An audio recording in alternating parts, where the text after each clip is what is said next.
Hello friends. Shashi Agarwal channel के अंदर मैं doctor Shashi Agarwal welcome you all.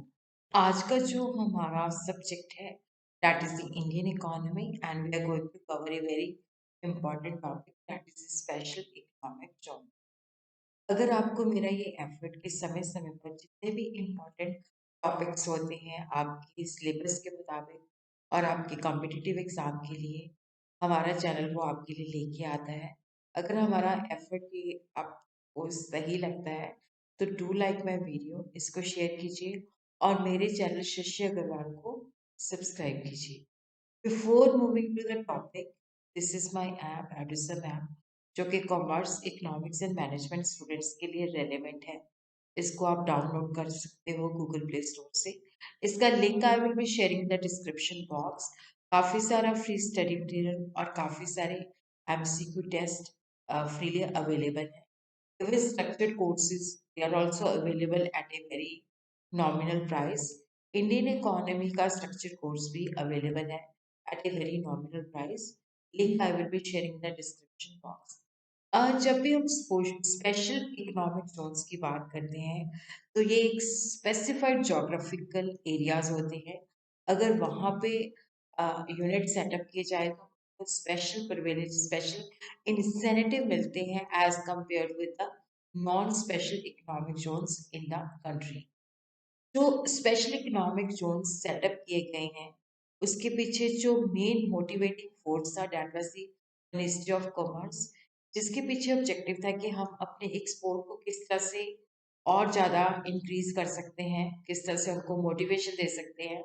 तो यहाँ पे जो ऑब्जेक्टिव था कि हमने एक्सपोर्ट को किस तरह से बूस्ट करना है और यहाँ पे जो इंडियन एंड फॉरेन ऑर्गेनाइजेशन है उसको हमने किस तरह से अट्रैक्ट करना है कि वो स्पेशल इकोनॉमिक जोन्स के अंदर अपने यूनिट सेटअप करें और एक्सपोर्ट, मतलब they should be export oriented units. तो special economic zone policy was announced for the very first time in 2000 in order to overcome the obstacle business faced.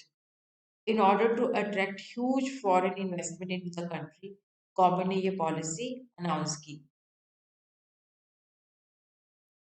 Parliament passed the Special Economic Zone Act 2005 after many consultation and deliberation.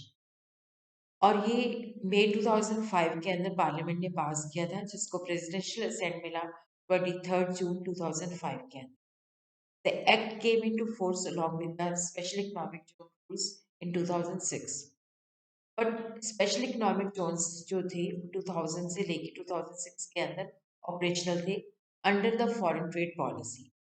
First export processing zone जो था वो set up किया गया कांडला के अंदर in 1965।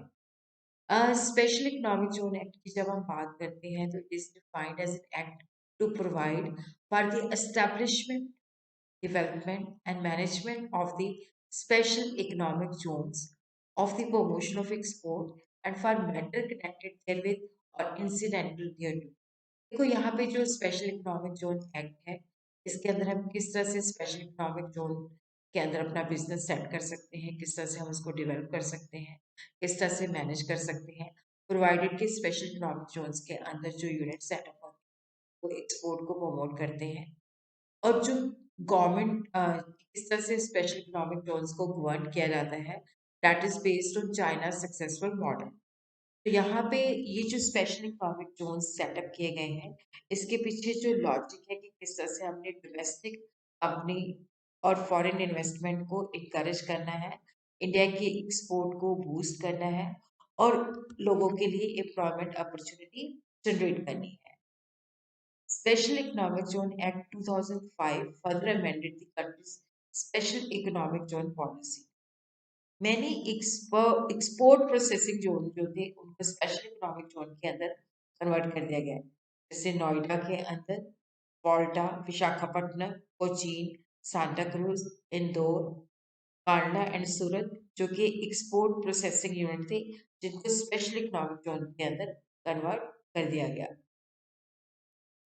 तो अब हम देखते हैं कि मेन ऑब्जेक्टिव क्या है for the establishment of special economic zones to create additional economic activity to boost the export of goods and services to generate the employment, to boost domestic and foreign investment, to develop infrastructure facilities. तो यहाँ पे जो procedure था उसको simplify कर दिया ताकि special economic Jones को डेवलप करना, ऑपरेट करना, मेंटेन करना इजी हो जाए।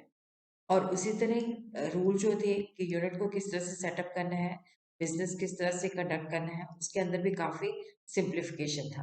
तो यहाँ पे सिंगल विंडो क्लियरेंस है ताकि बहुत ज़्यादा ब्यूरोक्रेटिक जो ऑब्स्टिकल्स है उनको खत्म कर दिया गया। Single single window clearance to set up special economic zone and also to set up a unit in the special economic zone. Single window clearance for the matter to the central and the state government. तो यहाँ पे compliance procedure जो था उसको भी simplify कर दिया और documentation self certification के ऊपर focus किया और यहाँ पे different minimum land requirement for different classes of special economic zones. तो single window जो process है that is provided by a 19 member interministerial special economic zones board of approval. यहाँ पे जो डेवलपर है उसको अपना प्रपोजल जो है स्टेट गवर्नमेंट को देना पड़ता है। स्टेट गवर्नमेंट जो है बोर्ड ऑफ अप्रूवल को अप्रूव करती है अपनी रिकमेंडेशन के साथ विद इन 45 डेज जब वो रिसीव करती है। जो डेवलपर्स हैं एप्लीकेंट्स हैं वो डायरेक्टली भी बोर्ड ऑफ अप्रूवल को अपनी प्रपोजल सबमिट कर सकते हैं। बोर्ड ऑफ अप्रूवल जो है that is set up by the central government 19 member board take the decision considering the merits of the proposal कि जब इनके पास प्रपोजल आता है तो उसकी ये evaluation करते हैं। तो यहाँ पे जो डिसीजन होता है बाय कंसेंसस रजामंदी से लिया जाता है। जब बोर्ड ऑफ अप्रूवल जो है अपनी अप्रूवल दे देता है तो सेंट्रल गवर्नमेंट जो है उस एरिया को नोटिफाई कर देता है और यूनिट जो होते हैं वहाँ पे एस्टैब्लिश किए जा सकते हैं। और जो बोर्ड है that is chaired by the secretary of the department of commerce, ministry of commerce and industry. Other member जो है वो from the various bodies and ministries, central board of excise and customs, central board of direct taxes, department of economic affair, department of commerce, ministry of law and justice, ministry of urban and development. तो अब हम देखते हैं कि जो special economic Jones rules 2006 है तो क्या स्पेशल बेनिफिट स्पेशल प्रिविलेजेस दिए गए हैं। स्पेशल इकोनॉमिक जोन जो है they are the duty free wave of development और यहाँ पे deemed as a foreign territory for the purpose of trade duties and tariff. Government जो है बहुत सारे बेनिफिट्स देती हैं जो डेवलपर्स हैं और उसी तरह जो इसके अंदर यूनिट सेटअप करते हैं। तो ड्यूटी फ्री इंपोर्ट और domestic procurement of goods for developing operating and maintaining special economic zone units.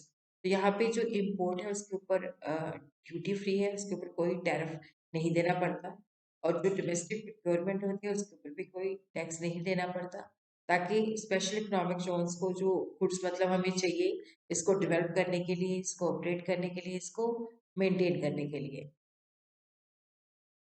Duty-free import or domestic procurement of goods for developing, operating and maintaining special economic zone units।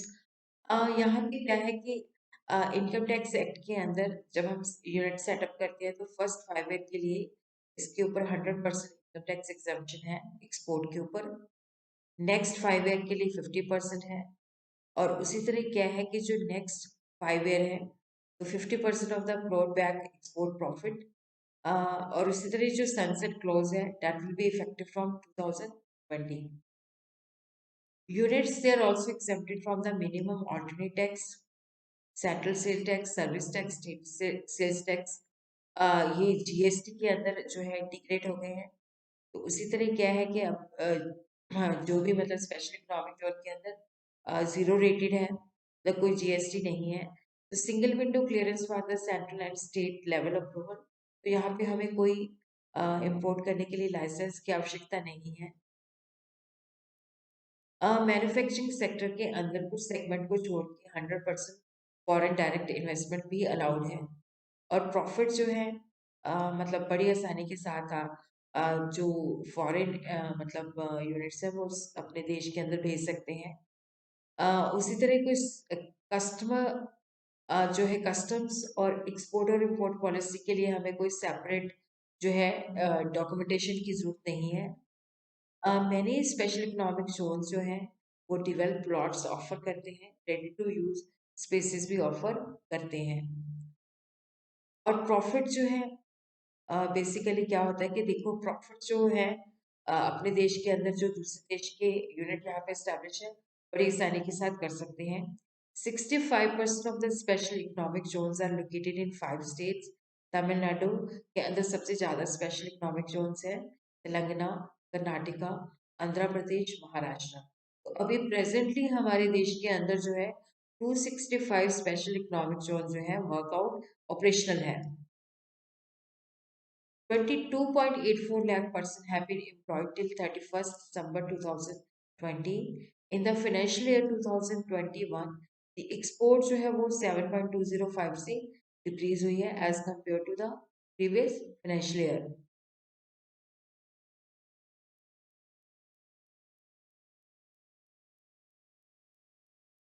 कुछ example जैसे SEEPZ economics, Mumbai, Kandla, special economic zones, Cochin, Madras, Visakhapatnam, Malta. तो ये कुछ example है special economic Jones की।